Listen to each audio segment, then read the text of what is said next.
Welcome class. This is the start of week 3, and during this week we will cover the topics of narration and description. Chapter 10 will deal with narration in your textbook, and chapter 12 will deal with description in your textbook as well. What I want to do today is to go over exactly what is narration and what is description. The key to understanding narration is that every person has a story to tell, or stories to tell. Whenever someone asks you what happened to you today, you are going to then go ahead and tell that person the events that happened to you today. That is narration in the simplest form. So we are all narrators or storytellers. With narration, it can either be non-fiction or true, or fictionalized or made up, imaginary. For the purpose of this class, ENC1101, we want to emphasize non-fiction or true events.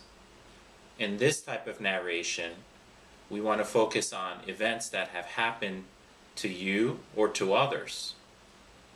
Let us begin with narration.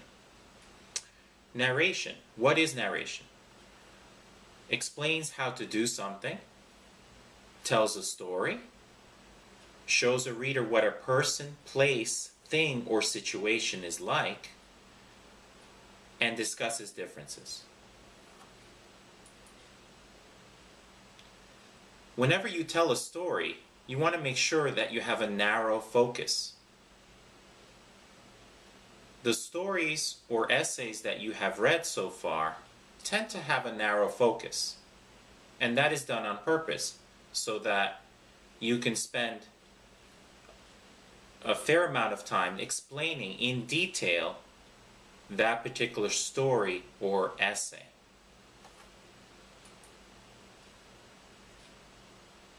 You must make sure that whenever you're writing a narrative, whether it's a paragraph or a story, that you are clear,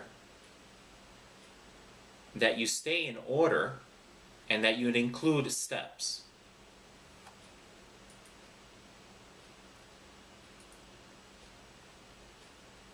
You want to make sure also that whenever you're writing a narrative, that you transition from one paragraph to another in an orderly fashion. And you have been using transitions in your journal responses to go from one paragraph to another.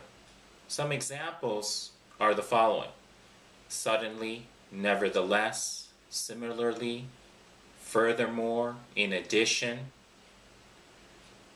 When you use transitions, you let the reader know or signal to the reader that you are moving on to another idea or topic that is related, though, to the issue that you're talking about.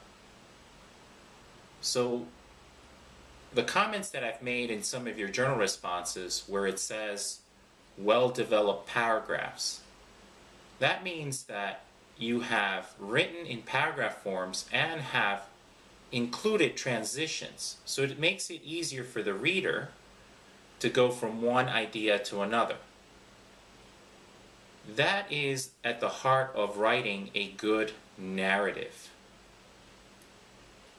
You have been doing this in your journal responses, and that's one of the reasons why I have you do these journal responses. Most of the connections that you make with the essays are personal. So when you're including a personal story or event, you are writing a narrative. And usually it can take between 1 or 2 paragraphs to write that narrative. So you have been practicing this already. I'm just making you aware that it is something that now that we're moving forward and looking ahead to that narrative essay, which is due next week, I want you to be aware that in your journal responses, you are now practicing how to write narrative paragraphs, and then you will write a full narrative essay. So the tools that you have been gaining, or the skills that you have been gaining, along with my feedback, will help you write that narrative essay.